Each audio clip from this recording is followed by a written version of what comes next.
Esto es La Entrevista con Raúl Valladares. Otro reto sanitario enfrentan autoridades y la población de Honduras ante el notable incremento de enfermedades de transmisión viral como el dengue con sus secuelas de muerte y malformaciones congénitas a causa del Guillain-Barré como una de las variantes de este mal. De igual forma, se alerta de la posible expansión de la enfermedad conocida como paperas, mal que además encierra un componente de responsabilidad social en el caso que la comunidad no acate las medidas de prevención que recomiendan las autoridades.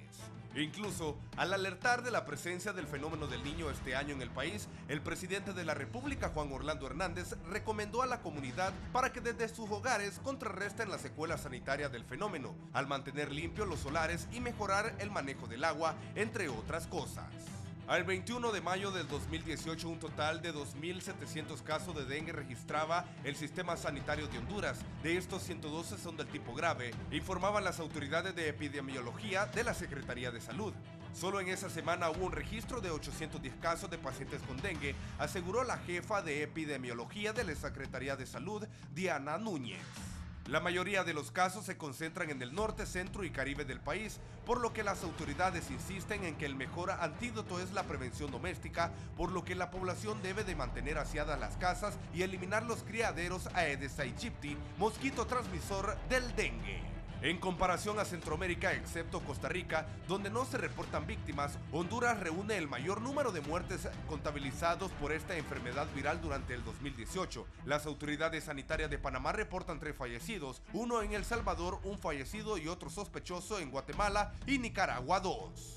Según un boletín epidemiológico del Ministerio de Salud, en El Salvador se reportaban 198 casos de dengue y más de 7.648 están en observación durante el año anterior. En Panamá, de acuerdo con Salud de ese país, hay al menos 3.677 casos de dengue confirmados, mientras en 2017 fueron 4.828 casos. Ante el incremento de casos por la enfermedad en varios países del continente, la Organización Panamericana de la Salud lanzó en noviembre una alerta epidemiológica en la que recomienda a los Estados miembros implementar preparativos de respuesta para evitar la transmisión del virus y evitar más muertes por este padecimiento. La alerta destaca que si no se aplican intervenciones oportunas para controlar la proliferación del mosquito Aedes aegypti, habrá un aumento de casos en 2019, cuya magnitud dependerá de la intensidad y efectividad de las medidas de prevención y control implementadas. Alcides Martínez, jefe de redes integradas de servicios de salud, explicó que capacitan a la población en el tema, especialmente en el departamento de Cortés, donde se reportan de 80 a 90 casos semanales para un acumulado de 1.400 casos. Sin embargo, la queja de las autoridades es que las comunidades no están respondiendo como se debe, pues eliminar los criaderos es un trabajo comunitario. Es por el bien de los ciudadanos porque es su salud la que se encuentra en juego y no hacen mucho por protegerla, dijo el galeno. Las autoridades de salud alertan, además, de que desde septiembre pasado se han dado un fuerte brote de paperas o parotiditis que podría afectar a más de 3 millones de connacionales entre 20 y 49 años de edad, expuestos a contraer el mal viral. Para septiembre de 2018, un total de 5.514 casos de paperas reportaba el programa ampliado de inmunización a nivel nacional, considerada cifra extraordinaria que preocupa a las autoridades. Conforme a las autoridades sanitarias, el promedio anual de la enfermedad se ha mantenido en alrededor de 138, pero desde el año pasado la cifra de pacientes se disparó por encima de 5.000 infectados.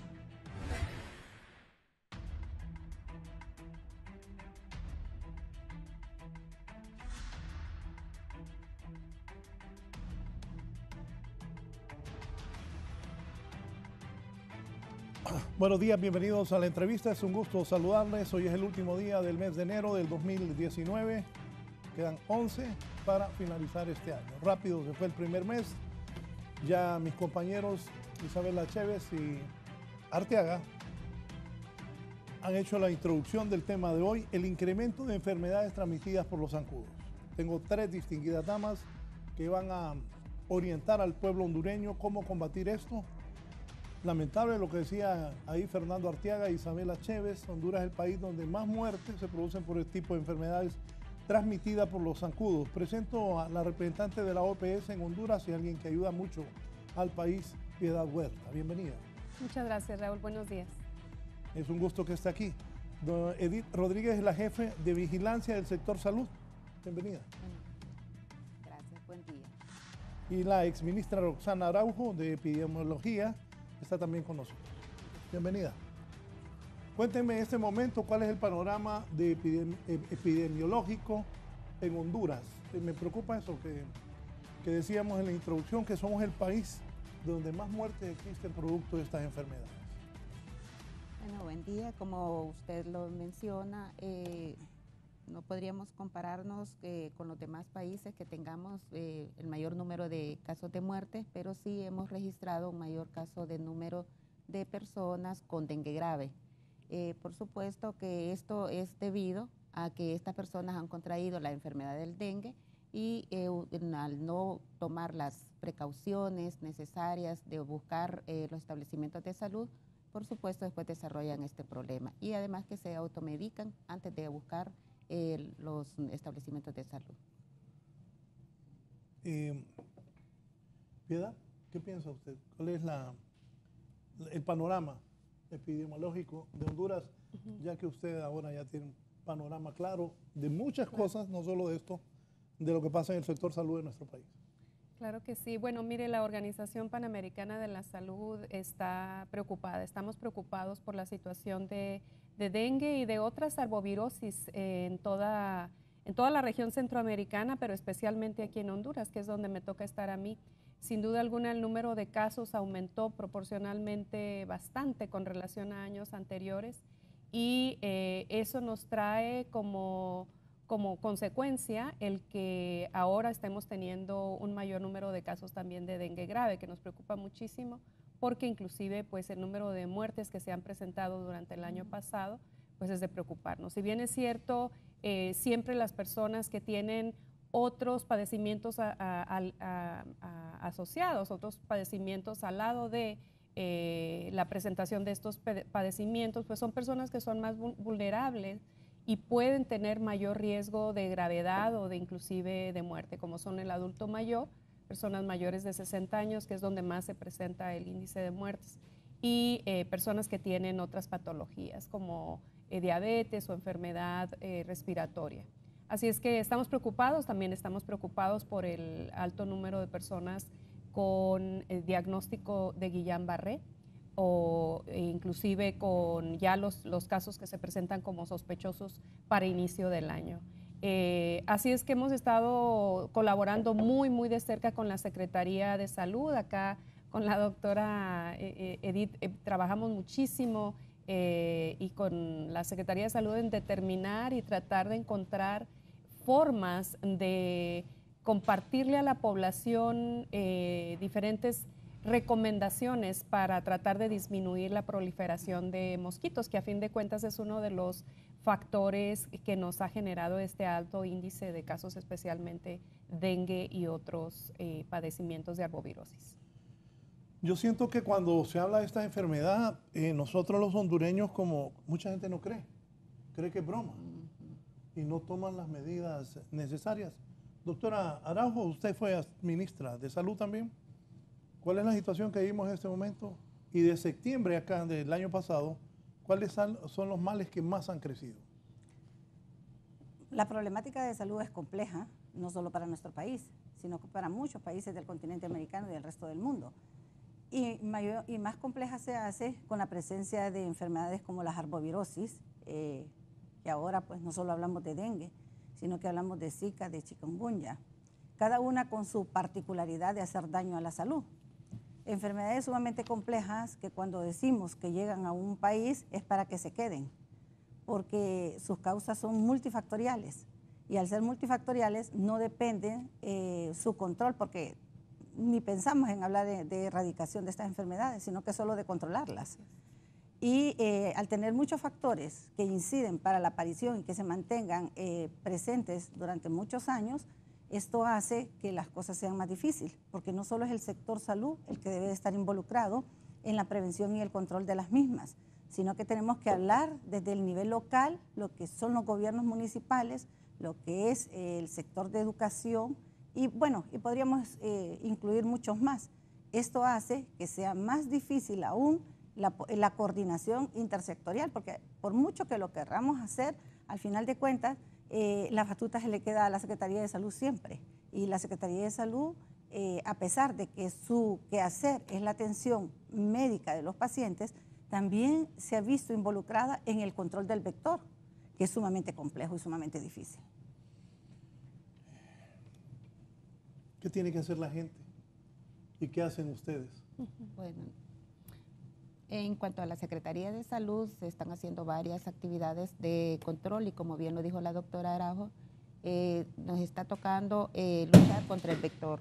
Hasta este momento se están capacitando personal a nivel de todas las regiones para tener esas capacidades de que se pueda detectar en qué momento podemos actuar con el vector, ya sea en la fase de huevo o cuando es larva o en la parte de zancudo, ya de zancudo que es el adulto. Entonces, para cada una de esas etapas se están haciendo muchas actividades, como que es ir a hacer visitas domiciliar con el apoyo de toda la población, incluyendo a las municipalidades en cada uno de los lugares donde estamos en brote. Han estado activando las mesas intersectoriales, donde se ha estado trabajando en forma coordinada con ellos.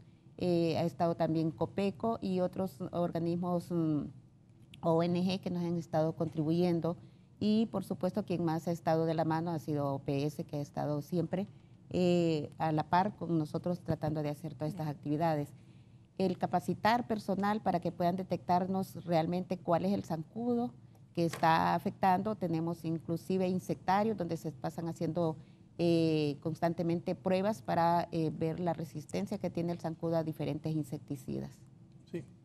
Sí, bueno, tal y como lo ha dicho Edith y también como lo dijo la doctora Araujo antes, yo creo que el trabajo de todos unidos para tratar de resolver o disminuir la problemática a nivel ambiental es sumamente importante.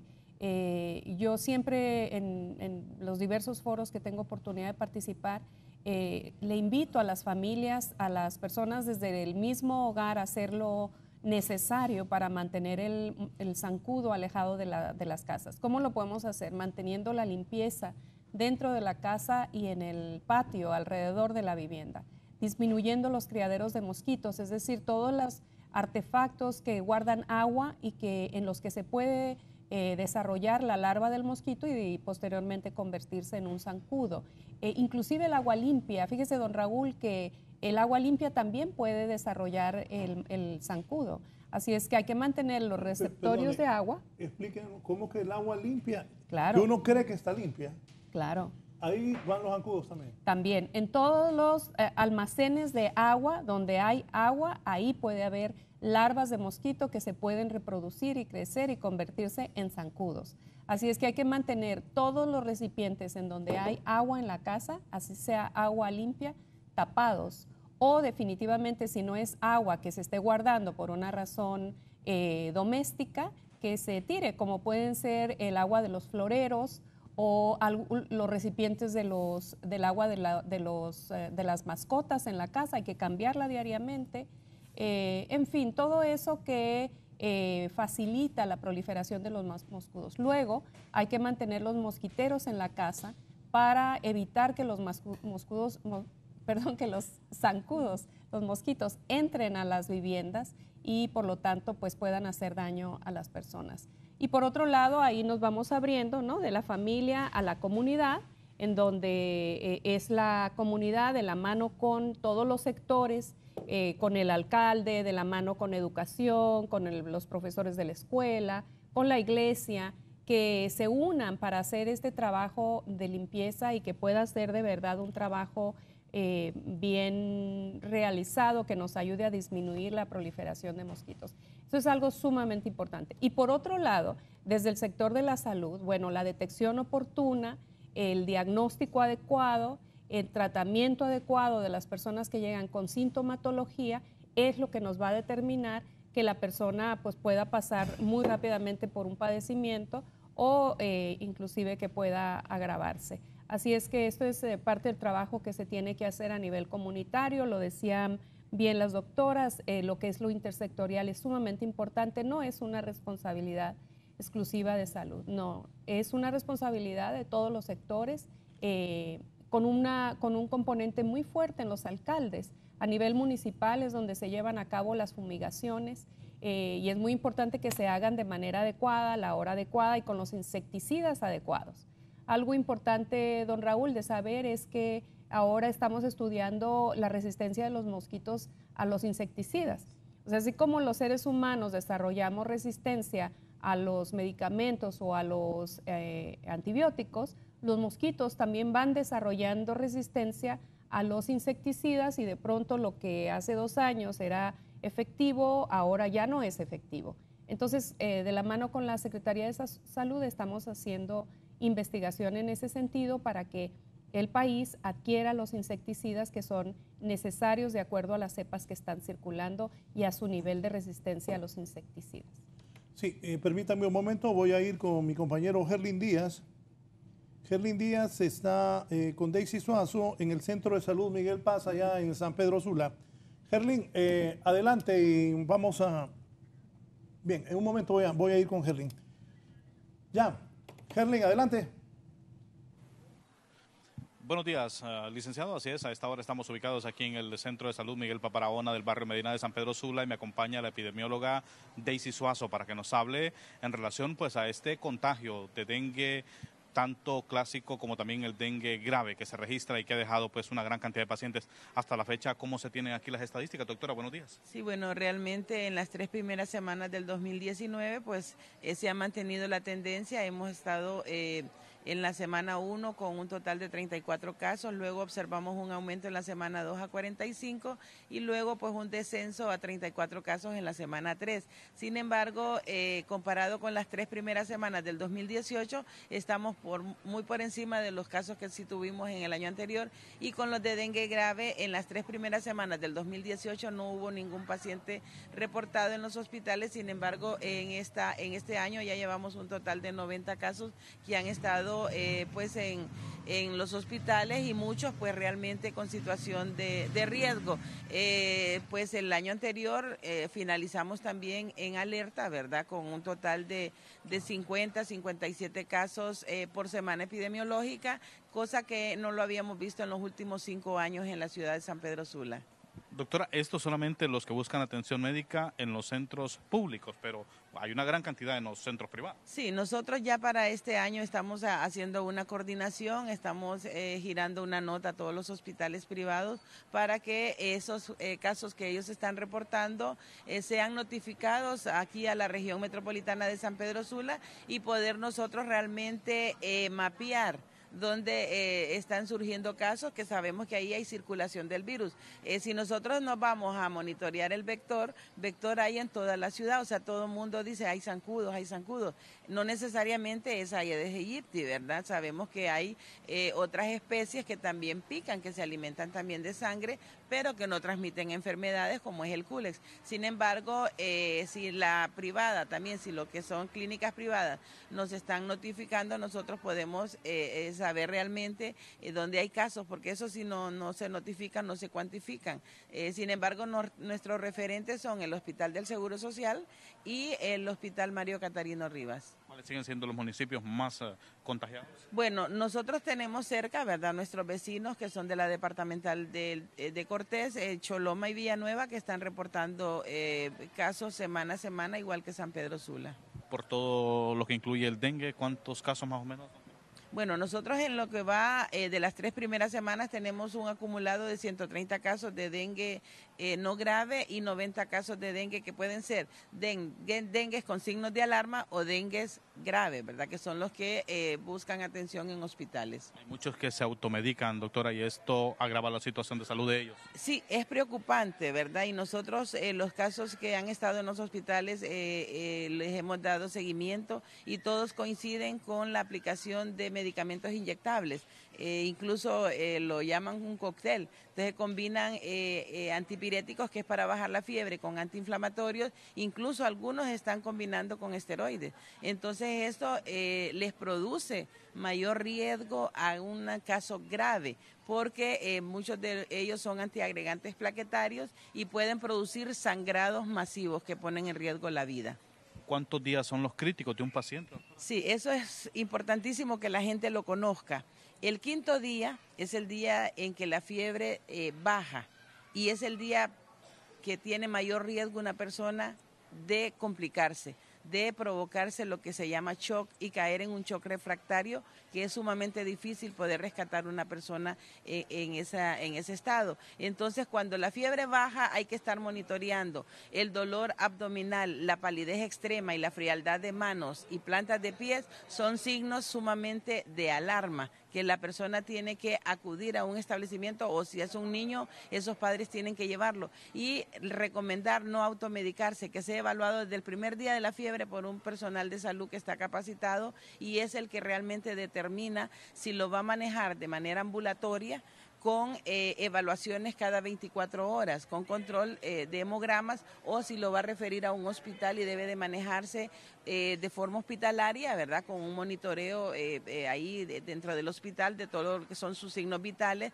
y cuidando lo que son los signos de alarma. Si nos vuelve a repetir cuáles son esos mínimos indicios que presenta el paciente cuando comienza con estos malestares del dengue. Sí, caída de la fiebre, ¿verdad? Que por lo general es al 5.º día, pues puede variar, ¿verdad? Caída de la fiebre, palidez extrema, dolor abdominal y frialdad de plantas de pies y manos, y puede la persona incluso rechazar los alimentos, ¿verdad? Que cuando una persona ya empieza y se alimenta, ya nosotros podemos saber que esa persona ya salió de su etapa crítica. Doctora, usted habla del 5.º día, pero muchos pacientes dicen, me siento mal del cuerpo, me empezó a doler el cuerpo, tengo dolores articulares. Sí, sabemos que se le llama incluso fiebre quebrantahuesos, ¿verdad? Entonces, desde el primer día la persona se siente sumamente mal, ¿verdad? Ese del dolor en las articulaciones, eso es característico y la persona tiene que acostarse. O sea, es una enfermedad que le obliga a usted tener reposo. Sin embargo, sabemos de personas que incluso quieren estar en sus centros de trabajo. Bueno, hemos tenido casos de años anteriores cuando han habido epidemias de personas que van y juegan un partido de fútbol y ya en la noche pues ya han fallecido, ¿verdad? Porque la persona cree que el acostarse lo va a sentirse peor. No, es una enfermedad que amerita reposo, líquidos abundantes y manejarse la fiebre, y lo que se recomienda es acetaminofén. ¿Las estadísticas de muerte, doctora?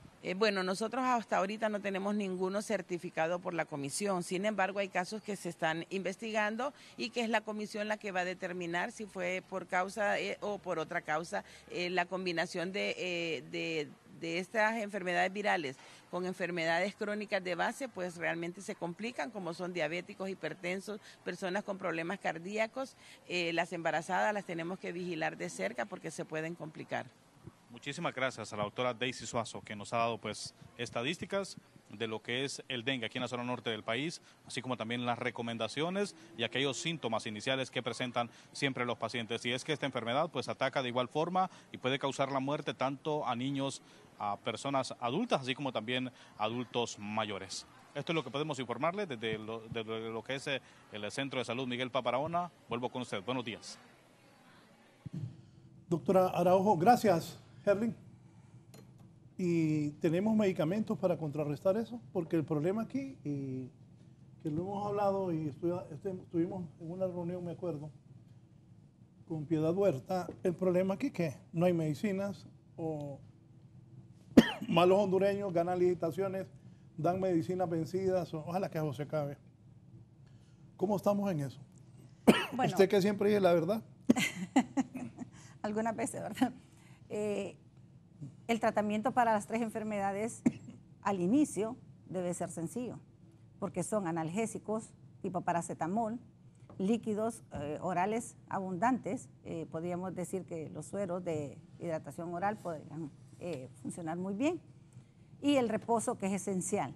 Sin embargo, si hablamos de las complicaciones, sobre todo de 2 enfermedades, como es el dengue con sus 4 serotipos, y que lamentablemente a más serotipos se exponga una persona, mayor riesgo de poder presentar complicaciones hemorrágicas.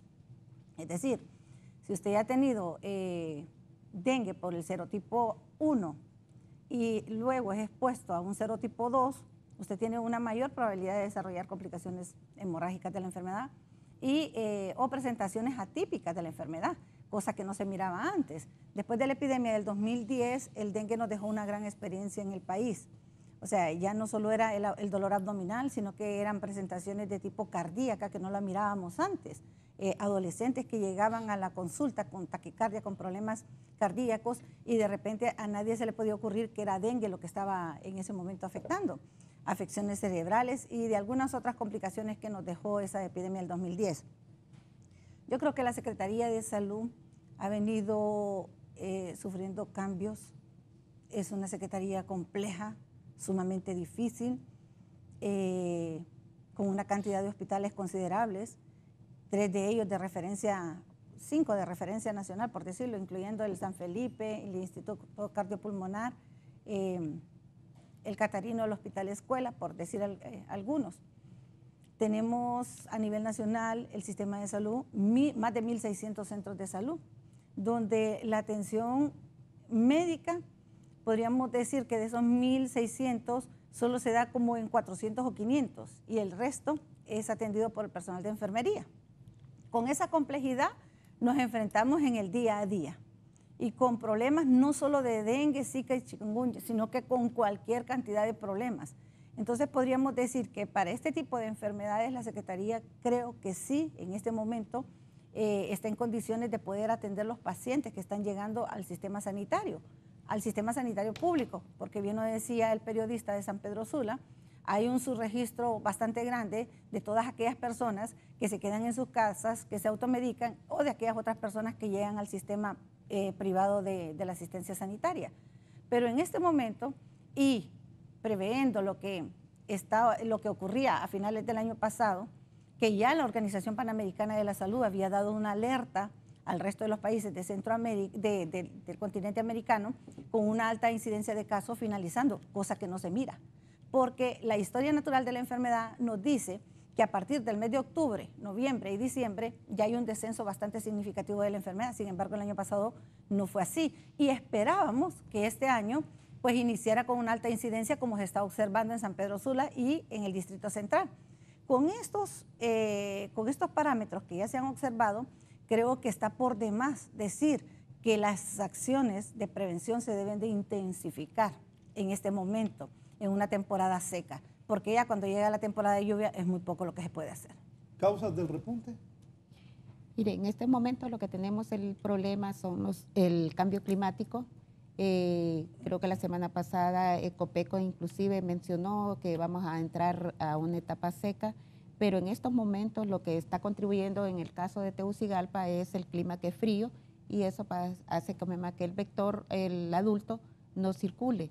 No así en la zona norte, que allá llueve y posteriormente sale el sol.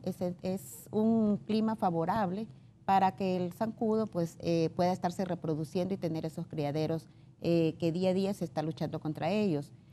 Por eso se está tratando de actuar contra el adulto y tanto con la larva. Entonces se están haciendo jornadas de fumigación en horas de la madrugada y posteriormente después de las 6 de la tarde para evitar esto. Ahí, para que, desgraciadamente, como hay tanta violencia y delincuencia en Honduras, ¿cómo se identifica a las personas de salud pública que tocan las casas de la gente? Porque la verdad la gente le da temor en los barrios, en las colonias, bueno, en cualquier parte de Honduras, le da temor que llegue alguien a tocarles y le soy de salud pública y ahí ábrame la puerta.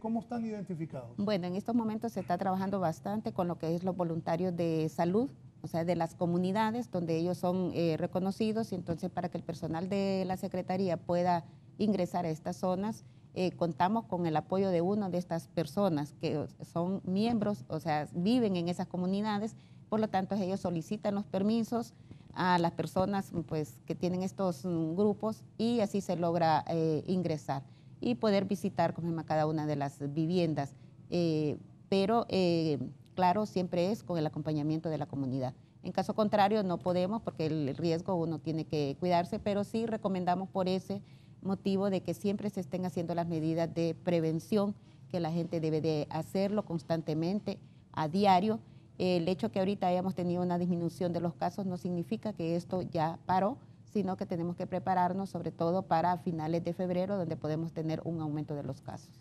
Si me permite. Sí, claro. Con la pregunta que usted ha hecho es algo sumamente importante, porque generalmente el personal de la Secretaría de Salud con lo único que han dado identificado es con su carnet, pero eso fácilmente cualquiera lo puede mandar a hacer. En el hecho, Bueno, si hacen chalecos de las cosas policiales. Y de los derechos humanos y todo eso. Sí. Entonces, es bien difícil porque la población, realmente el miedo que en los últimos años se ha venido generando por la delincuencia común o por el crimen organizado es enorme. Y de hecho, si alguien llega, cualquiera de nosotros, si alguien llega a tocar, y generalmente andan dos personas, que son varones, entonces, y de repente hasta mujeres, pues ahora las mujeres andan asaltando.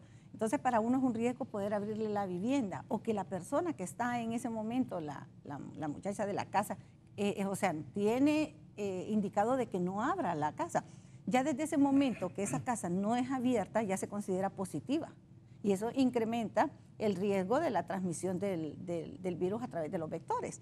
Es sumamente complejo realmente en los últimos años poder decir que se pueden llegar a todos los barrios y colonias, del Distrito Central. Una, por la capacidad del personal técnico. Es poco el personal técnico que hay a nivel nacional. Y si miramos la cantidad de viviendas que hay y ahora con los cambios de las sustancias que se usan para el control del vector en su forma de huevo o de larva, pues mucho más complejo. Antes podríamos decir que teníamos el TMFOS, que lo podíamos aplicar cada 2 o cada 3 meses y teníamos la seguridad de que aquella pila iba a estar con esa bolsita durante 2 o 3 meses.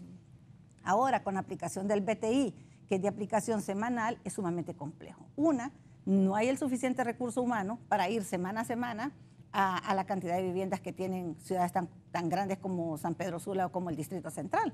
Eso hace que todavía sea mucho más difícil el control del vector.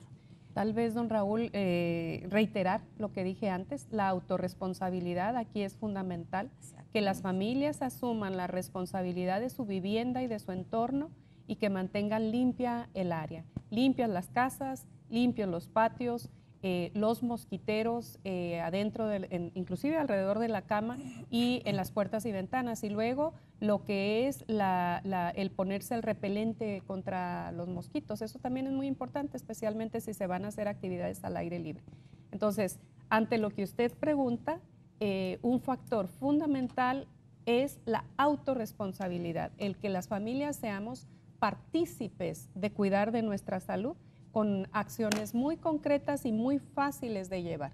Mantener la casa limpia, libre de receptorios de agua, inclusive y tapada los receptorios o los almacenes de agua limpia. Aquí uno dice, tiene dengue, pero entiendo que hay varios tipos de dengue. Si le explicamos a la gente eso también, claro. Y cómo uno puede detectar que tiene dengue, porque hasta se llega al hospital y hay veces que dicen, no es dengue, y después que sí es dengue. Es algo bien complicado. Mire, eso depende ya la Secretaría de Salud tiene definiciones de casos, o sea, definiciones que van dirigidas al personal de salud que brinda la atención inmediata al paciente, es decir, tanto a los médicos generales como a los médicos especialistas. En este momento se ha estado capacitando sobre todo al personal del Hospital Catarino Rivas y lo que es el Seguro Social. Se tuvo una jornada intensa con ellos capacitándolos en el manejo de los pacientes. ¿Qué sucede? Sí tenemos diferentes serotipos. Tenemos el 1, 2, 3 y 4, pero el que más está circulando es el serotipo 2. Ahora, la sintomatología... ¿Cómo es el serotipo 2? Es esa parte biológica, molecular, entonces que se detecta a través de los laboratorios. Ahí está hablando en chino. O sea, háblenos en hondureño. ¿Cómo es la cosa? Es un tipo de virus que se transmite y de los cuales cada uno de ellos tiene un tipo de, ¿cómo podríamos?, de severidad del cuadro clínico que se puede presentar. En el caso de que estamos ahorita con el serotipo 2, se puede detectar a nivel se le toman muestras sanguíneas al paciente y estas después son analizadas a nivel de laboratorio con pruebas ya específicas que se le llama el PCR, que es en tiempo real para poder determinar si se trata de este tipo de serotipo. Entonces ya es a nivel laboratorial. El cuadro clínico al inicio es similar, Pero ¿qué sucede cuando estamos con el serotipo 2? Este es el que nos puede llevar a que después la persona de tener ese cuadro como sintomático que mencionó la doctora Daisy Suazo, puede pasarse a lo que es el dengue grave. Si la persona deja mucho tiempo sin ser tratado a nivel del personal de salud.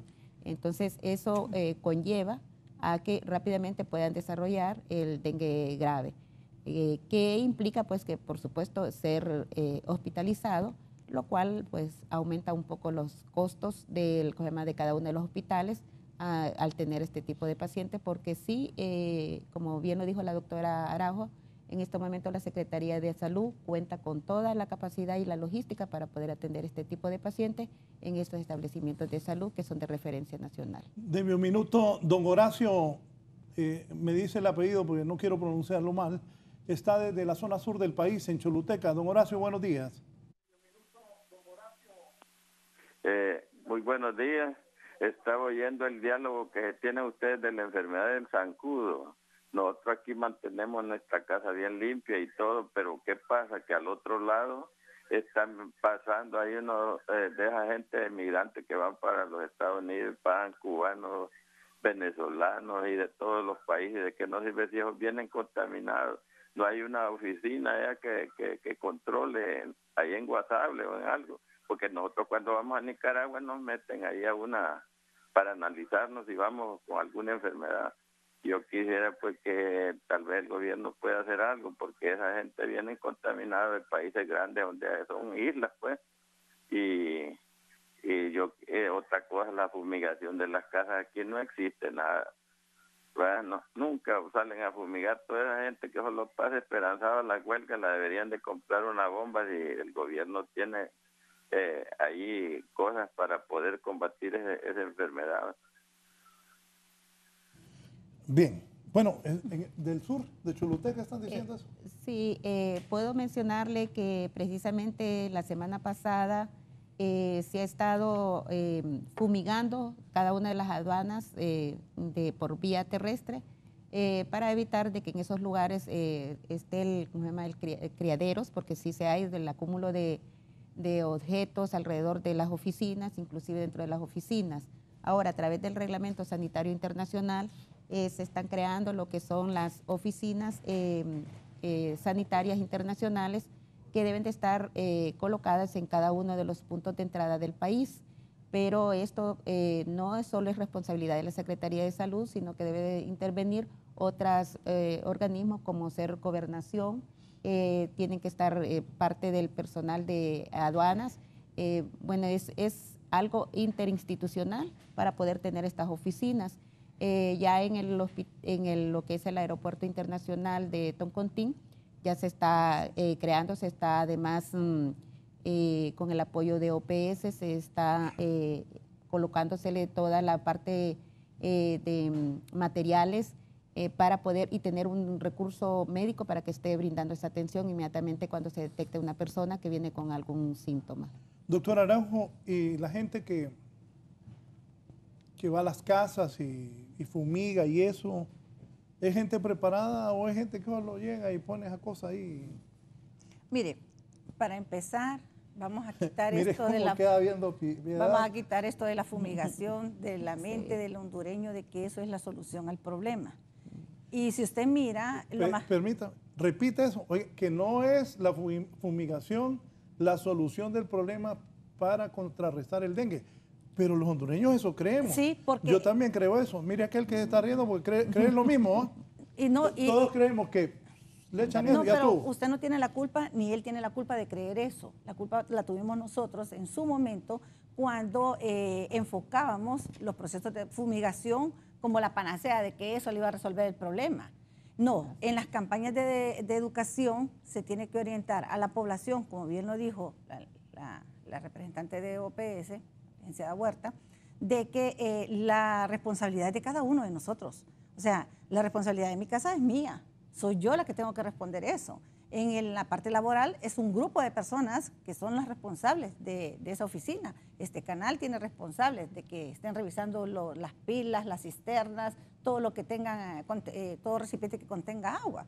Sin embargo, le hemos dado ese mal concepto o esa mala percepción a la población de que llegando con las campañas de fumigación les vamos a resolver el problema. Les resolvemos el problema inmediato, es decir, ese insecticida que se usa para los mosquitos Aedes no es un insecticida de acción residual como se usa para el de la malaria, sino que solo dura en el ambiente suspendido media hora, después las partículas caen al suelo y pare de contar. Se murió el zancudo que hizo contacto con las partículas del insecticida, pero los que no se murieron ahí van a seguir. Y si tiene criaderos con larvas, la siguiente semana va a tener la misma cantidad de mosquitos o mucho más.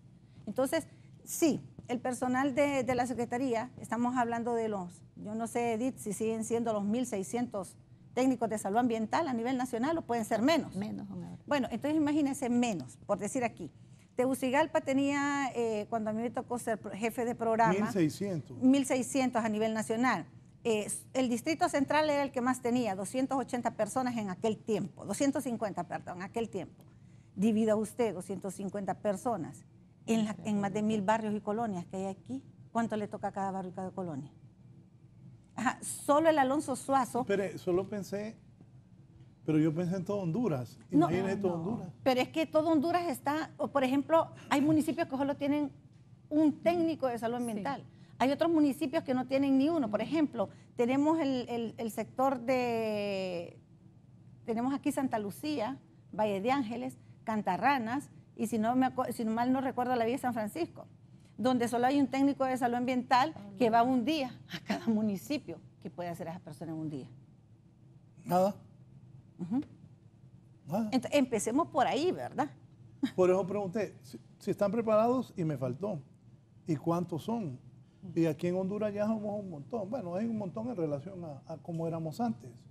Solo, la Flor del Campo, la Rivera Hernández en San Pedro Sula.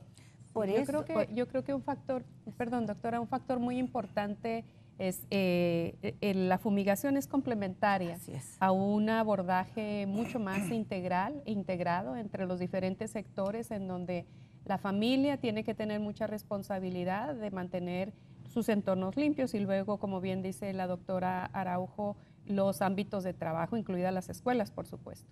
Pero también hay que considerar cuáles son las zonas de mayor incidencia para tener un mayor control en esas áreas, un mayor abordaje, como es Cortés, San Pedro Sula, Olancho y Lloro, que es donde más se han presentado los casos durante el año pasado y donde ya empezaron a presentarse.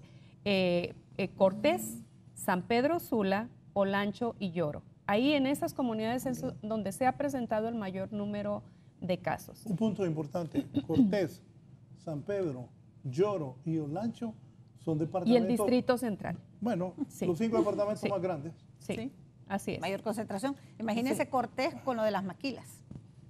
Con una persona que llegue con el virus y que estén los mosquitos ahí, no solo va a ser una persona, va a ser decenas de personas infectadas.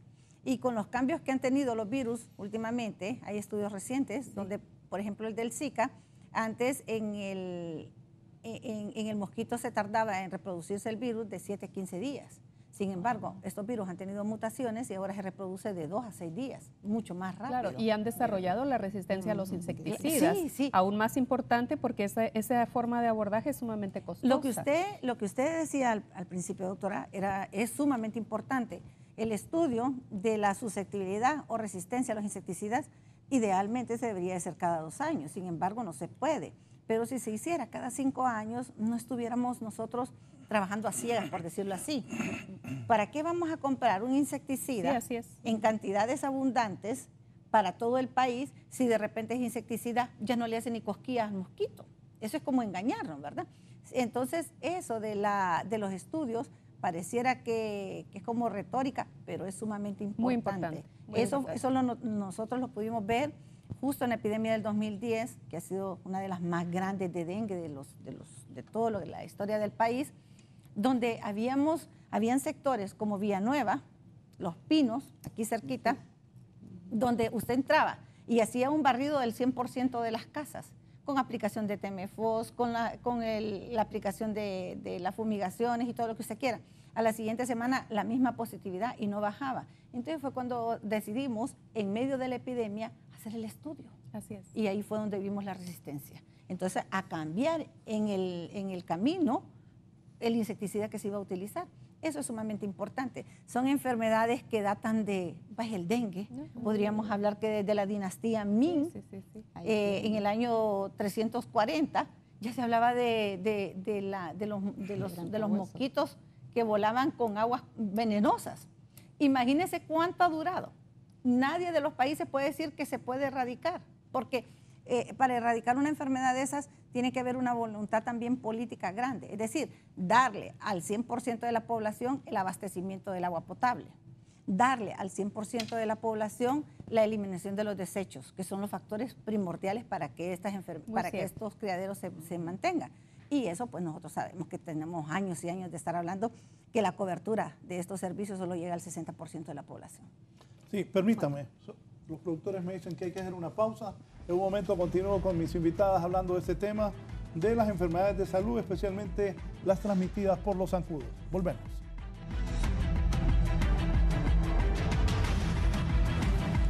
Ya volvemos con más de la entrevista con Raúl Valladares. Continuamos con más de la entrevista con Raúl Valladares.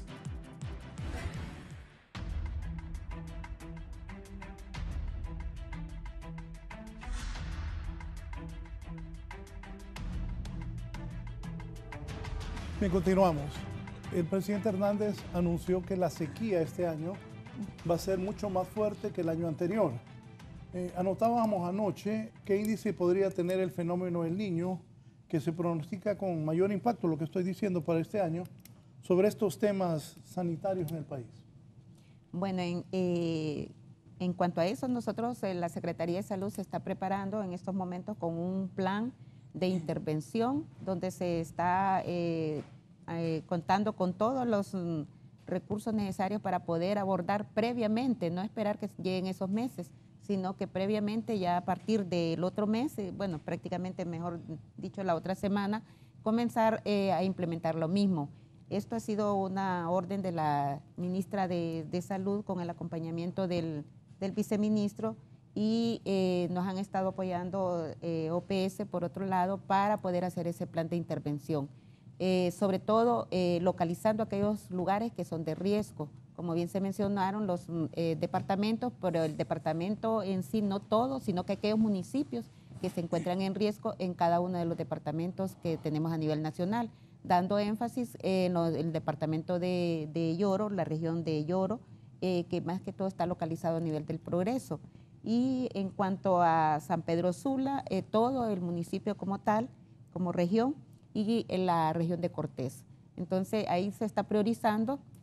Posteriormente recordemos que El Salvador lo tenemos fronterizo y el paso que se tiene constantemente de la población entre los departamentos de Valle y Choluteca son otras zonas que se están también visualizando para poder implementar las medidas ahí a través. Este plan de intervención no solo está dirigido a la atención del paciente, sino que va hacia la parte de la prevención, como bien lo han estado mencionando acá la representante y la doctora Araujo, a la prevención dirigido qué hacer en la parte de educación a las personas, a la población, qué podemos hacer. Recordemos que el zancudo ahora se ha vuelto doméstico, vive dentro de nuestras casas, lo podemos encontrar debajo de una silla, hasta debajo de nuestras camas, si es posible, está el zancudo. Entonces, hacia esa población dirigir todas estas medidas de prevención. La prevención nos sale más barato, pero aún así tenemos que tener una fuente financiera que en estos momentos pues la Secretaría de Salud y el apoyo de OPS lo estamos uniendo para poder dar esas medidas de prevención en forma inmediata en los meses de febrero y marzo, ¿verdad? Que vamos a estar ahí para poder evitar llegar, no vamos a esperar que nos llegue el mes de mayo y junio donde está el problema, porque si no ahí vamos a tener no solo focalizados los brotes, sino que los vamos a tener casi a nivel nacional. Bueno, tenemos problemas con eso del dengue, pero hay informes que hay brotes de sarampión y también que hay problemas con las paperas. No hay ningún brote de sarampión, más sí de paperas. Y bueno, la epidemióloga del país puede hablar mejor de ese dato. Que sí, le digo porque aquí en producción alguien me pasó un dato que busquen el periódico ahí, que hoy en uno de los rotativos capitalinos aparece de que hay problemas de sarampión. Pero no en el país. Hay problemas de sarampión en Estados Unidos, en Brasil, en Venezuela, en Colombia, hay brotes. Eso nos lleva a nosotros a deducir que tenemos que reforzar la vacunación en el país para evitar que la enfermedad reingrese al país. Honduras es uno de los países en el mundo que tiene uno de los mejores sistemas de vacunación. Es un programa muy reconocido y la población se puede considerar que tiene un buen nivel de protección. Sin embargo, no podemos bajar la guardia y tenemos que mantener las coberturas por lo menos al 95% en todos los rincones de la población hondureña. Esto es algo muy importante. Hablábamos anteriormente en algún otro programa sobre este tema. Para evitar que reingrese el sarampión al país, tenemos que mantener las coberturas de vacunación en los buenos niveles en los que se tienen en este momento. Sin embargo, paperas sí hay un brote que tiene ya todo el año pasado y que ahora se mantiene en el país, y de eso la epidemióloga podría... Sé que me dio una duda. ¿La gente puede morir por paperas? No. Sí puede, como se llama, no morir, sino que puede llegar a tener alguna complicación, pero ese es mínimo el riesgo de llegar a desarrollar un problema tal vez de encefalitis, pero es el 0.0001 que le podría decir. Ahora, en cuanto a lo de sarampión, Honduras ahorita con todo el problema de paperas que ha habido el año pasado, que hemos tenido ese brote, se ha estado vacunando a toda la población con SRP, y entre ese SRP va para el sarampión. Entonces es una ventaja que tiene la población en este momento, porque ya está vacunada, inclusive aquellas personas que no lo habían tenido en el momento cuando, según el esquema de vacunación que tiene el país en nuestro país. Pero en cuanto a las paperas, sí podemos decirle que todavía continuamos con un aumento de casos, aunque no como el año anterior, porque el año anterior sobre todo comenzó a nivel de las maquilas en la zona norte. Recordemos que es una población que pasa todo el tiempo ahí, como podríamos decir, como hacinada, y posteriormente salió hacia parte de los militares. Como decía Piedad, perdone, doctora, ahí está Honduras en alerta por un brote de sarampión, como ella decía, en los Estados Unidos. Sí. Bueno, nosotros, todas estas alertas que tenemos, que nos hace llegar OPS y la Organización Mundial de la Salud, nos hace que nos estemos preparando, pero siempre el programa de inmunizaciones está pendiente. Cada caso sospechoso, inmediatamente se va a hacer la investigación respectiva. En menos de 48 horas se tiene que haber tomado también una muestra de sangre, y esta misma es la llevada al laboratorio para ser procesada, para que a ver si nos sale positivo o negativo. Por el momento no tenemos ningún caso confirmado. El laboratorio nos ha reconfirmado, por decirlo así, de que no tenemos ningún caso de sarampión. Sí estamos con las medidas de prevención, sobre todo en los puntos de entrada también, y como mencioné anteriormente, el Reglamento Sanitario Internacional nos obliga a que nosotros tenemos que tener esas alertas a nivel de los puntos de entrada al país. Doctor Araujo. Sí, un caso reportado de sarampión en un país que lo ha tenido erradicado durante años es una epidemia, realmente. Y nosotros no quisiéramos tener ya nada de sarampión. Son de esas enfermedades mortales que realmente provocan mucho daño a la salud. Lamentablemente Estados Unidos es un país, lamentablemente la inmigración también de tantas millones de personas de todo el mundo que migran hacia ese país, y de repente pues recordemos que hay países en África, en África hay muchas todavía enfermedades que están presentes y que se han erradicado en el resto de los países del mundo. Sin embargo, el problema del sarampión sí es un problema sanitario grave, que yo creo que ningún país que ha trabajado tanto en su erradicación quisiera volverlo a tener. Causa una alta tasa de mortalidad y de complicaciones sobre todo en los niños, que son los más vulnerables a poderla presentar. Y como bien lo decía la doctora Huerta, Honduras se ha caracterizado por tener un programa ampliado de inmunización muy bueno, con coberturas arriba del 90%, bueno, entre el 97 y el 100% en la mayoría de las vacunas. Y eso pues nos alienta a decir que estamos en alerta, claro, estamos en alerta si Estados Unidos lo ha tenido, y Estados Unidos es un parámetro mundial de enfermedades. Cuando Estados Unidos dio la alerta de otras enfermedades, rapidito el resto de los países del continente americano ya la tenían, así como en Brasil con el Zika, con la aparición del Zika, que fue también una bomba, por decirlo. Entonces, lo menos que podemos hacer nosotros es no prestar atención a esa alerta sanitaria que ha dado la Organización Mundial de la Salud y la Organización Panamericana de la Salud con esta enfermedad. Sí, don Marcelo Farfán en Comayagua. Don Marcelo, buenos días. Buenos días, gracias Canal 11 siempre porque se lucen abriéndole el canal al pueblo, La Voz. Y yo quiero hacer una pregunta referente al tema. Fíjense que hace algunos años ya han desaparecido las fumigaciones en los barrios y colonias de Tegucigalpa. Cuando estaba esta muchacha Araujo, me acuerdo que todavía habían. Yo sé que Honduras está en quiebra, ¿verdad? Pero esas acciones, si bien es cierto, no erradicaban los zancudos, vieran cómo contribuían en todas las casas. No sé qué está pasando porque yo veo que los amables y honorables diputados todos tenían proyectos de fumigación, pero como que se les olvidó a los de Tegucigalpa hacer esas nobles acciones que por lo menos las vemos, las sentimos y decimos, vaya, todos los elefantes del gobierno hacen algo, ¿va? Porque sabemos que Honduras hay gente buena como ustedes con buenas intenciones, pero el pueblo no solo mira aire y escucha palabras que se las lleva el vapor. Y en conclusión, otro punto que les quería recomendar es que en todos los barrios y colonias hay gente que tiene un montón de casas abandonadas porque no se las alquilan, etcétera. Entonces nosotros los ciudadanos tomamos todas las acciones ahí de aseo, etcétera, de abatización, les permitimos a los muchachos ahí cuando cada cambio de papa se asoman para regalarnos esas cositas que le ponemos a las pilas.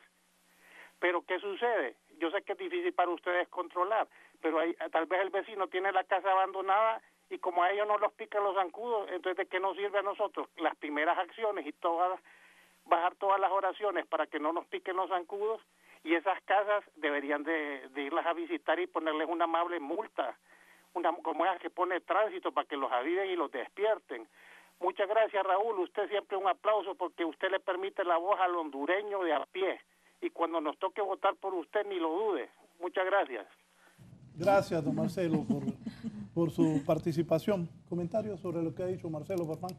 Bueno, ya lo habíamos comentado antes, realmente la fumigación es una acción complementaria a un abordaje comunitario mucho más amplio, que requiere de un trabajo fuerte por parte de las familias y de las comunidades, de los centros de trabajo. Don Marcelo, yo creo que definitivamente la fumigación le da a la gente la percepción de que se está haciendo algo por medio de las autoridades para abordar la problemática, y es muy correcto lo que usted dice. Independientemente de que solamente sea un aspecto complementario, no se debe de bajar la guardia tampoco en ese sentido, y ese trabajo se tiene que hacer con las autoridades locales, unidas de la mano con los otros sectores, con salud a través de la mesa intersectorial, y con la comunidad. La comunidad, no vamos a dejar de decir que tiene una gran responsabilidad en reducir los criaderos de mosquitos. Así es que ayúdenos usted, ayúdenos en su comunidad, con su familia, y ayudémonos una mano todos, porque realmente a cualquiera de nosotros nos puede picar un mosquito, darnos cualquiera de estas enfermedades arbovirales. Yo voy a aprovechar para complementar un poco la información sobre los 4 tipos de dengue que existen. Realmente, si nos da un tipo de dengue, nos pueden dar los otros 3 al tiempo en diferentes años. Esto es algo muy importante. No quiere decir que porque ya padecí la enfermedad de dengue, ya no voy a volverme a enfermar de eso, ¿no? Los 4 tipos de dengue pueden darle a una misma persona, como lo decía antes. Y como lo decía la doctora Araujo, cada vez puede ir aumentando el nivel de gravedad. Doctora. Lo que quiero mencionarle al ciudadano que habló es que esas casas que están deshabitadas, que estaban mencionando, y tiene toda la razón, ahí no podemos nosotros ingresar, pero sí puede hacer la denuncia a nivel de la municipalidad. Lo que es acá en Tegucigalpa, la municipalidad está trabajando conjuntamente con la región metropolitana del Distrito Central, cuyas oficinas están ubicadas en el segundo piso del establecimiento de salud Alonso Suazo, para que pueda abocarse ahí y denunciar esas viviendas para poder ser intervenidas a través de la municipalidad. Repetimos nuevamente, las medidas de prevención son importantes. Como epidemióloga le menciono que el 80% podría decirse la responsabilidad de esta enfermedad está en manos de nosotros, la población, y el otro 20% que nos correspondería al sistema de salud en el hecho de atender a aquellas personas que sí han adquirido la enfermedad. En cuanto a dengue, que se puede manejar en los establecimientos de salud de forma ambulatoria, y con dengue hemorrágico, que es a nivel de los hospitales. Pero en manos de nosotros, como lo dice la licenciada Piedad y la doctora Araujo, que lo ha estado repitiendo constantemente, somos nosotros mantener nuestra vivienda. Cada quien es responsable de su vivienda, de mantenerla limpia y quitar todos aquellos recipientes que puedan ser criaderos de zancudo. Sí, ¿está preparado el gobierno de Honduras para atender todas estas enfermedades? Podría decirle que en cuanto a estas enfermedades de arbovirosis, estamos preparándonos, estamos con todas las iniciativas, con todas las, podríamos decirles, con todos los organismos o agencias externas que también están apoyando. Como bien lo mencionaron, nosotros por sí sola, la Secretaría no puede hacerlo sola, sino que es con el acompañamiento de todos estos. Tenemos, por ejemplo, en el caso de Save the Children, SAT, que es un organismo de USAID, tenemos además Global Community, que ellos trabajan a nivel de la comunidad con voluntarios. Entonces, es ahí donde este voluntariado, que son los que se mueven a nivel de estas comunidades que hablábamos anteriormente, que son de alta inseguridad, entonces apoyan al personal de salud para que puedan hacer esas visitas intradomiciliar. Sí, bueno, aquí hay un factor, hay muchos otros factores que son profundos. Tenemos que hablar de los determinantes sociales de la salud, tenemos que hablar del abastecimiento adecuado de agua en todo el país, tenemos que hablar del saneamiento ambiental en todo el país, tenemos que hablar del abordaje de los desechos en las comunidades, de la limpieza de los arroyos, de la limpieza de los ríos. O sea, hay muchos otros factores que tienen que ver y que es realmente una responsabilidad gubernamental el mejorar en esas coberturas del abastecimiento de los servicios públicos básicos en el país para poder hablar realmente de una reducción mucho más considerable de lo que son este tipo de padecimientos por mosquitos. Y por otro lado, bueno, no podemos olvidar que Honduras es un país con una vegetación frondosa, que es un país que tiene zonas con mucha humedad, por lo tanto, tampoco es que vamos a desaparecer los vectores, los mosquitos van a estar siempre. Sin embargo, podemos hacer mucho trabajo para mantenerlos alejados de las viviendas. Bien, una pausa, continuamos en un momento.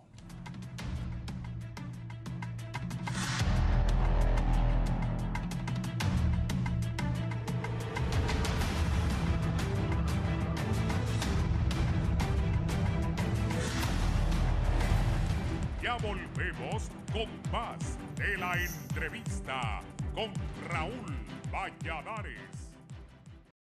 Continuamos con más de la entrevista con Raúl Valladares.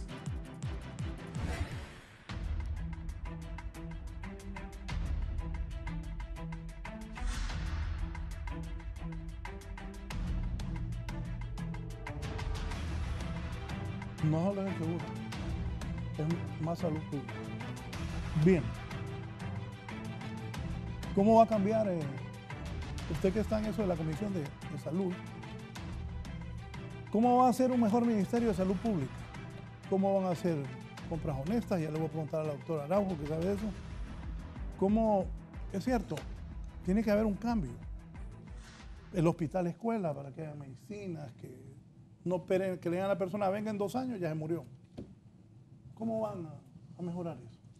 Sí, bueno, No es fácil lo que tienen por enfrente. No, es muy complicado, don Raúl. Realmente la Comisión para la Transformación del Sistema Nacional de Salud, del que la OPS es parte como un miembro observador y como asesor técnico, hemos estado analizando la problemática de esos diversos aspectos que usted ha mencionado, lo que es la infraestructura que hay en salud, la distribución de medicamentos, el abastecimiento, la buena atención de las personas, una atención puntual, a tiempo, con calidad, los recursos humanos que hay disponibles para la salud, en fin.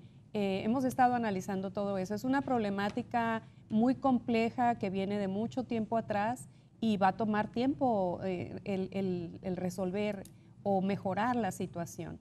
Y realmente cuando usted habla de cómo, la única manera es cuando hay un compromiso de todos, cuando hay un compromiso al más alto nivel de los legisladores, del Ejecutivo, por supuesto del Ministerio de Salud, que es el rector de salud en el país. Y desde la perspectiva de la comisión, en donde hay estos diversos representantes de la sociedad civil, que con la OPS y con la Secretaría de Salud estamos trabajando en esto, pues hemos estado haciendo el análisis y realmente pues hay que hacer cambios profundos, ¿no? Hay que hablar de cuál es el financiamiento que se está dando a salud, cómo está organizado el Sistema Nacional de Salud, que va mucho más allá de la Secretaría de Salud, cuántos recursos humanos hay disponibles por zona geográfica, dónde están los núcleos poblacionales, qué tipo de infraestructura médica hay y si esta es suficiente y está abastecida de la manera adecuada para atender a salud, entre otros aspectos que se están analizando.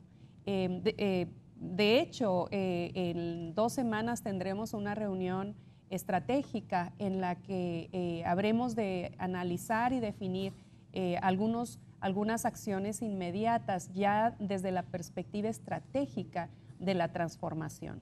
Como usted bien sabe, la comisión se estableció formalmente en agosto del año pasado y esa parte del año se nos fue realmente en estar analizando, encontrando la información suficiente para determinar cuál es el problema, dónde le duele a salud y por otro lado atendiendo las cosas urgentes, las cosas inmediatas. Hubo brotes epidémicos, hubo escasez de medicamentos, hubo la crisis del hospital escuela, en fin, ese día a día, esa inmediatez de las cosas urgentes ha ido retrasando un poco lo que es el trabajo estratégico de la comisión, que esperamos ahora con la nueva ministra, que está muy enfocada a tratar de resolver esas cosas urgentes, que podamos avanzar un poco más en la transformación este año.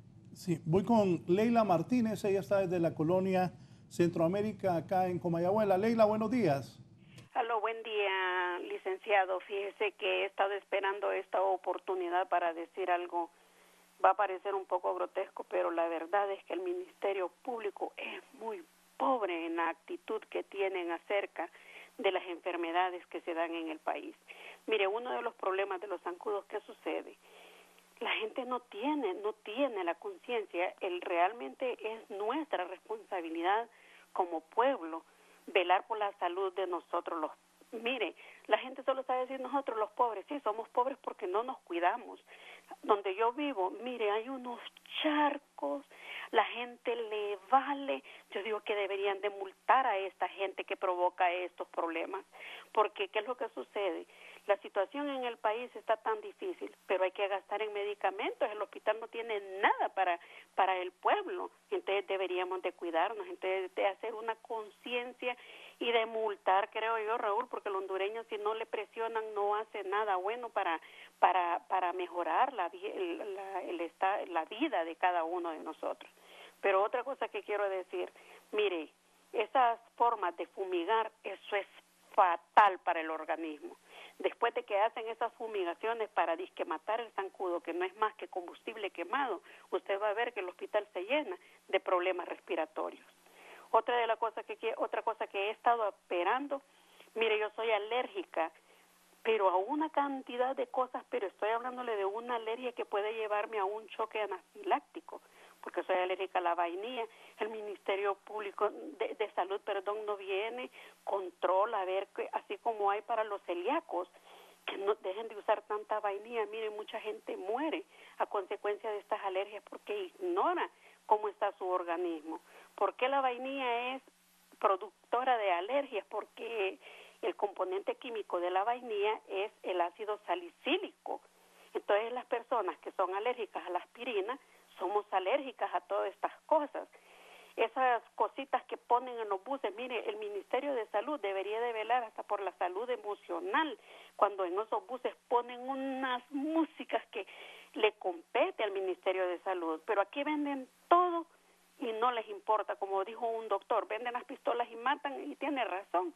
Ustedes deberían de velar también por la salud emocional, la música, esos pinitos, esas cosas tóxicas que son neurotóxicas, dicen los neurólogos, esos olores, esas cosas, deberían de velar un poco más por la salud, no solamente concentrarse en un solo tema. El problema de la nación es grande también. Les agradezco por su atención y ojalá que Dios les dé sabiduría para que tomen decisiones mejores para mejorar tanto la vida de todos nosotros como la de ustedes mismos, ¿verdad? Gracias. Gracias a Leila Martínez desde la Colonia Centroamérica. Yo en 3 personas como ellas sí creo. Ojalá que cambie el sistema de salud, que cambie el sistema de compras, que piensen en el pueblo, que en los hospitales haya medicinas, que en vez de invertir en cosas que no van a beneficiar a Honduras, inviertan en ese hospital escuela, inviertan en el Mario Catarino Rivas, en los hospitales que se necesitan en el país. Comentario, doctora Jorge, lo que dijo ella. En ese aspecto nosotros estamos también trabajando en la parte de inocuidad de los alimentos y de los medicamentos. Entonces es una área nueva donde estamos interviniendo. En estos momentos hemos tenido varias reuniones con expertos para poder determinar cuáles son las sustancias, como mencionó bien ella, lo que son las cremas, algunos alimentos que contienen cierto tipo de ingredientes para poder detectar cuáles son realmente los que son dañinos a la salud. Pero ese es un campo en el que vamos comenzando. Aquí nosotros necesitamos tener laboratorios especiales para poder hacer esa detección. La Secretaría como tal no lo tiene, por lo tanto nosotros tenemos que recurrir a otros laboratorios donde implica para poder hacer esos estudios tener que pagar. En el cual nosotros, pues ahí como Secretaría de Salud, sí no tenemos como unidad de vigilancia de la salud, que es la que se encarga de estar pendiente de estos componentes en cada uno de los medicamentos y alimentos. No contamos con la parte financiera como para estar pagando estos tipos de problemas que hay a nivel de ciertas sustancias químicas que hay. Entonces, estamos comenzando. Nos va a llevar un poquito de tiempo, porque recuerden que pagar un laboratorio especial para esto es caro y la Secretaría de Salud no tiene ese tipo de laboratorios, desgraciadamente, ¿verdad? Doctora Arau. Sí, lo que mencionó la persona que hizo la llamada, y fíjese que es interesante porque ella maneja un montón de términos médicos. O sea, es una persona que conoce muchas cosas. Sí. Se notó. No, sí, claro. Es una persona que sí está muy bien preparada, sobre todo en esos aspectos. Y lo que dice la doctora Edith es cierto. O sea, si ya quisiéramos también prevenir en ese sentido en cuanto a los alimentos que consumimos, pues ya es otro campo de la salud que es grande, o sea, no es pequeño. La Secretaría de Salud a lo único que ha llegado es a registrar. Bueno, ahora ya ni eso, lo hace otra dependencia, el registro sanitario. Entonces sí, pareciera que estuviéramos todavía en pañales en cuanto a ese tema específico. Y hay muchas personas que son alérgicas, como bien lo mencionaba ella, no solo a la vainilla, sino que al gluten. ¿Y qué es lo que no tiene gluten? Todo. O sea, en países industrializados ya usted ya sabe qué alimento tiene y cuál no, porque provoca tantos problemas en el organismo que las personas tienen que eliminar de su dieta lo que es el gluten. Pero bueno, lo importante es que se vaya trabajando en eso, y aquí está quien más que la representante de la Organización Panamericana de la Salud, que siempre ha estado unido con la Secretaría de Salud, adelantándose también a temas de relevancia.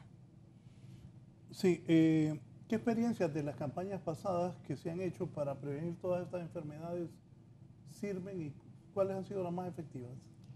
Bueno, las más efectivas son las de prevención, como lo hemos estado repitiendo durante todos estos minutos que hemos estado en este programa, las medidas de prevención.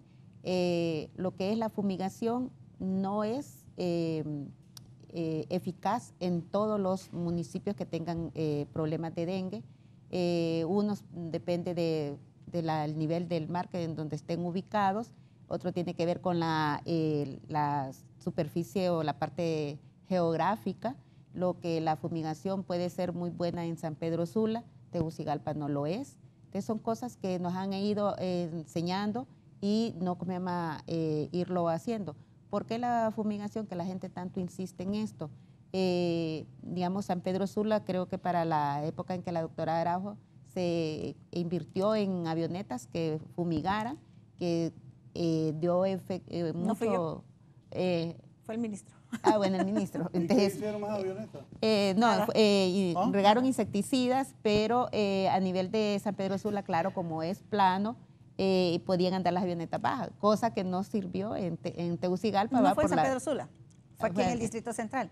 El problema, doctora, está que el dengue ha sido un problema no solo de salud, tiene una connotación política enorme. Si no, en el pasado quitaban a ministros y no sé cuánta gente cuando había una epidemia en un país. Los políticos, ya me acordé, no voy a mencionar nombres porque uno es amigo mío, agarraban eso y iban a fumigar para ver si así conseguían votos. Pero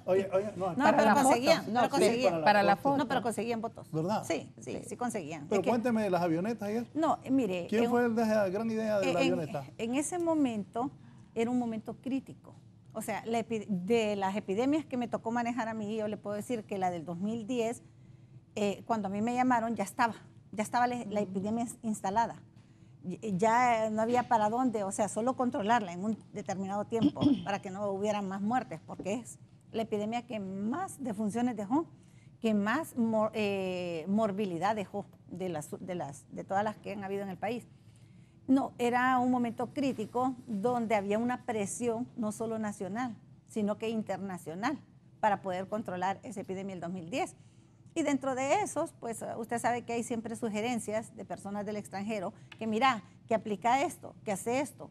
Cuando nosotros le dijimos al ministro de ese entonces que no creíamos que era necesario ese tipo de fumigaciones, porque cuando usted mide la velocidad con que va la aeronave, la distancia que puede bajar, porque nosotros estamos llenos de árboles, y al final lo que va a quedar del insecticida a donde están los depósitos o donde están los adultos, los mosquitos adultos, que es para los mosquitos adultos, pues es mínima.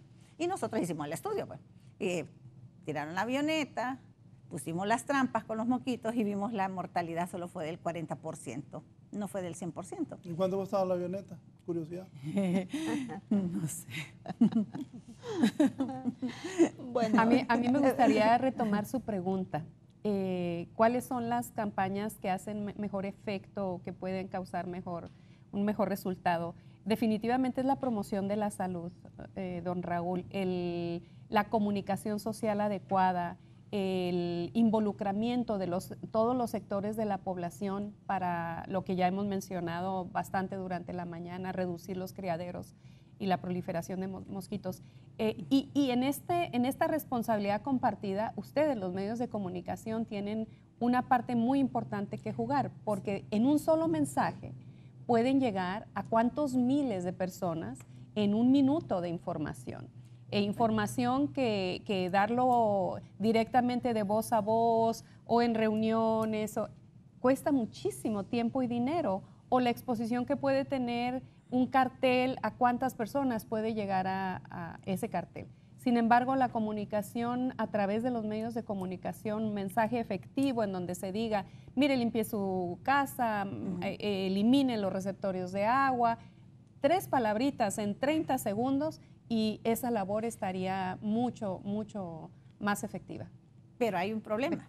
La Secretaría de Salud nunca ha tenido presupuesto para campañas masivas. Claro. Si no es porque los medios de comunicación ayudan a la prevención como empresas socialmente responsables, o sea, pare de contar. Claro. Mire este foro, lo importante, en el tiempo en que está adelantándose a los acontecimientos que pudieran suceder. Desde el 2010 hasta la fecha hemos arrastrado cualquier cantidad de personas que son susceptibles a poder desarrollar las manifestaciones hemorrágicas. Y ve en uno de estos años no se nos revierta, que ya no tengamos tantas personas con dengue con manifestaciones leves y que nos vengan las manifestaciones graves. De hecho, el año pasado estamos en eso. ¿Qué fue? Creo que fue más de 7,000 casos que se presentaron. Más de 1,000 fueron de dengue grave. Y eso no es lo normal. Eso es un porcentaje muy grave, muy alarmante. Y estamos como a la víspera, estamos a la espera de que se presenten esas complicaciones. Sí. Porque ya desde el 2010 a la fecha tenemos miles de personas que han sido ya infectadas con algún serotipo del virus del dengue y que en algún momento van a desarrollar las manifestaciones graves. Solo la última semana del mes de diciembre terminamos con 118, solo en esa semana 118 y eso no es casos normal. de eso es dengue en diciembre. Y eso es atípico. Cuando no se miraba en diciembre, enero y febrero, eran meses que por el mismo clima que se tenía a nivel del todo el país contribuía pues, a bajar y posteriormente comenzaba ya con la zona caliente. ¿Cuándo fue? ¿El año pasado o el antepasado que el dengue pegó más? Que yo me acuerdo que en la noche yo decía... El año pasado. Decía yo, pongan atención que el dengue mata, decía yo, para que la gente pusiera atención realmente de que el dengue lo mata a uno. Pues. Por ejemplo, la gente que la está viendo dentro y fuera del país, los hondureños que la ven, ¿qué deben hacer para luchar que el dengue no llegue a sus casas ni a ellos ni a la familia de uno? Bueno, lo hemos estado mencionando, la licenciada Piedad lo acaba de mencionar ahorita, todos estos determinantes sociales, la población, los medios. Aquí estoy viendo a la persona que los días lunes está con nosotros en la Secretaría de Salud y yo les he mencionado en lo mismo que decía la licenciada Piedad, los medios que nos contribuyen mucho a estar difundiendo estas medidas de prevención. Le voy a decir algo sobre lo que decía la doctora Araujo. Yo dirigí muchos años la estación de radio HRN y de gratis se hace eso. Y uno hace promociones diciendo el Zika. Por eso hablaba yo de la corresponsabilidad, pero hay que organizarlo, hay que hacer el porque plan. Es cierto, presupuesto no tienen y ella no creo que tenga ningún presupuesto para eso. Cuando él estaba en esa radio que dice... ¿En HRN? Sí, claro, en HRN. No iba a hacer propaganda, no sabía. No hay problema. Bueno, entonces a nosotros nos pusieron 3 o 4 periodistas donde nos acompañaban todas las mañanas a las 6 de la mañana en el barrio y la colonia que íbamos a estar. Y entonces con esos periodistas revisábamos 3 o 4 y los pasaban directo y entrevistaban a las personas. Fue una campaña bastante efectiva de comunicación porque estábamos en el lugar de los hechos, en el momento oportuno y con las personas reales. Entonces, eso sí funciona. Pero fíjese que ahorita, siguiendo en eso, al menos Canal 11 y otros canales han estado con esa parte y dando énfasis en las medidas de prevención y eso nos han estado, me gusta porque no se han enfocado tanto así en la enfermedad, sino que han estado dando énfasis en las medidas de prevención, que es en donde nosotros debemos de, tanto para la población en sí, va a gastar menos dinero. Es más barato tener limpio nuestra casa, los alrededores, que enfermarse. Ya con solo un acetaminofén, ¿cuánto es lo que tiene de precio? Luego el hecho de trasladarse a un establecimiento de salud con solo el traslado, el vehículo, transporte, todo eso ya implica un costo. La ambulancia cuesta $2,000. Bueno, si logra tenerlo, pues. Sí. Pero si no, hay que ver el costo del bolsillo de la población. Entonces, eso es muy importante, la ayuda que ustedes nos han estado dando y por eso mencioné, porque sí, como la licenciada ahí la miro todos los lunes cuando está ahí. Se refiere a Karina Arteaga, la asesora de comunicación de OPS. Que está ahí. También no miro aquí, como se llama, de aquí de Canal 11, la persona también que llega.